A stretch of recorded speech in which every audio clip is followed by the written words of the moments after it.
Sur le plateau BITV du CIPCA, je reçois Cédric Borel et Marc Domas. Nous faisons le retour de conf sur le lancement du booster des énergies renouvelables et de récupération.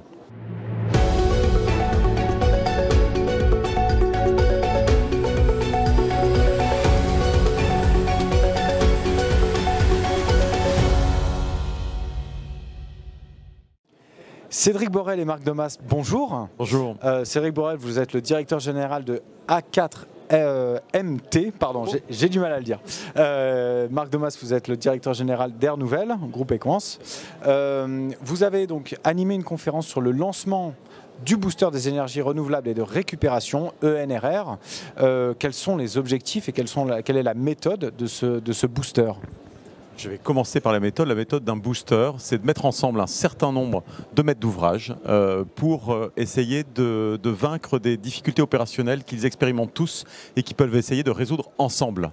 Et donc cette méthode a déjà été appliquée avec succès dans le booster du réemploi, dans lequel l'exercice difficile de faire du réemploi dans le bâtiment a la nécessité de créer un booster. Un booster, c'est une cellule technique d'appui en fait, qui va appuyer l'ensemble des maîtres d'ouvrage, qui va créer de la méthode, qui va créer du retour d'expérience, qui va faire circuler les retours d'expérience, les bonnes pratiques, et tous ensemble, on va réussir l'exercice qui nous est donné ici, donc de maximiser les énergies de renouvelables et de récupération, parce qu'il faut décarboner, parce qu'il faut réussir la transition énergétique, et c'est quelque chose qui, en 2023, n'est encore pas facile. Voilà, donc la méthode booster, appliquée aux énergies renouvelables, pour les maîtres d'ouvrage, et pour véritablement maximiser. Le booster se donne deux objectifs, c'est que on va pratiquer, les maîtres d'ouvrage ramènent des bâtiments pour les travailler ensemble. On a un pool de 50 bâtiments, 50 projets en fait, qui vont déjà s'établir avec les premiers pionniers qui l'ont rejoint, et on va essayer de maximiser les énergies renouvelables. Dans le neuf, ce bâtiment neuf, d'aller au-delà de 50%,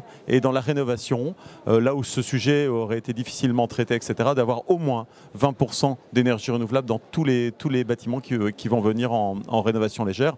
Et on va mettre la rénovation lourde sous les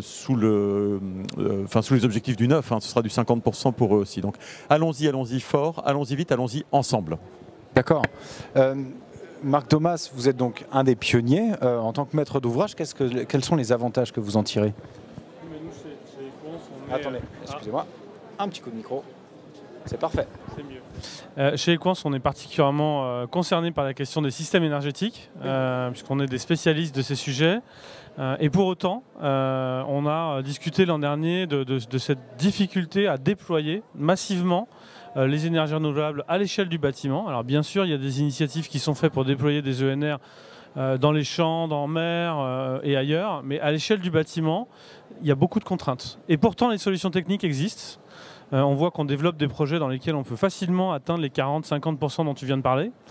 Mais il faut qu'ensemble, on trouve des solutions, des petites astuces, des petits montages juridiques, des montages financiers, partager de solutions, partager comment on convainc un bailleur, comment on convainc un locataire, un propriétaire. D'installer de la géoénergie, des panneaux photovoltaïques par exemple. Toute énergie, on est agnostique en matière d'énergie. Notre sujet principal, c'est de dire comment on fait du renouvelable et de la récupération à l'échelle du bâtiment et des voisins. Effectivement, photovoltaïque, dual sun, photovoltaïque thermique, géoénergie, biomasse, tous les sujets qui peuvent être apportés. D'accord. Alors, les premiers membres sont majoritairement des personnes du monde de l'immobilier. Est-ce que vous comptez ouvrir un peu ce cercle immobilier ?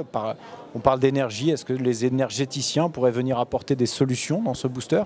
Alors l'importance, la règle fondamentale pour qu'un booster fonctionne, c'est qu'il commence par la demande. En fait, on commence par les prescripteurs qui ont besoin d'y voir clair, qui ont besoin d'un espace d'aide à la décision, et un espace d'aide à la décision dans lequel ils sont ensemble. Et donc, voilà, montage financier, montage juridique, tout un certain nombre de choisir techniques et de freins.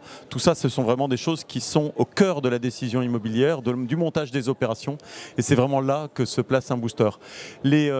Tous les aides techniques, les énergéticiens, tous les gens qui souhaiteront accompagner le booster sur le plan technique sont dans un deuxième cercle qui est du côté de l'offre, et dans lequel on écoute effectivement et on qualifie les différentes solutions qui peuvent être apportées, et on demande aussi beaucoup de preuves du réalisé sur les promesses, c'est-à-dire que dans ce deuxième cercle, on a un petit côté effectivement que choisir qui tourne, et on fait la revue critique de ce qui est proposé, et on adore la preuve de la performance.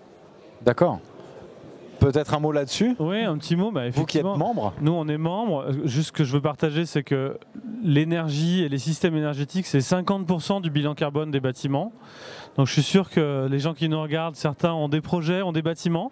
Et si vous souhaitez simplement les booster d'un point de vue ENR, améliorer leur signature carbone considérablement, rejoignez le booster des ENR et puis on travaillera tous ensemble pour le faire. D'accord, restons sur ce mot de la fin. Alors, Cédric Borel et Marc Domas, merci beaucoup pour votre témoignage. On aura l'occasion, j'espère, de suivre ce booster sur BITV. Merci beaucoup. Merci Jean-Baptiste. Merci Jean-Baptiste.